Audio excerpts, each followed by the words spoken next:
Bom dia, gente boa. Estou aqui no bairro dos Pinheiros, aqui na entrada aqui da Dom Aguirre, aqui na cidade de Sorocaba. Dei uma olhadinha ao resultado das chuvas da madrugada. Foram aí aproximadamente 4 horas de água descendo aqui na nossa região. Olhem o resultado.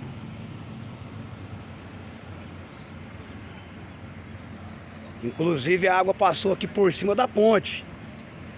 Tem um pessoal aqui do SAI trabalhando aqui nessa manhã de sábado.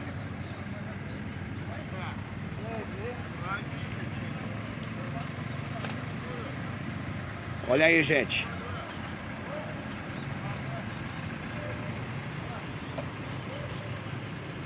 Olha a quantidade de sujeira, gente. De enrosco, de garrancho que ficou aqui na ponte.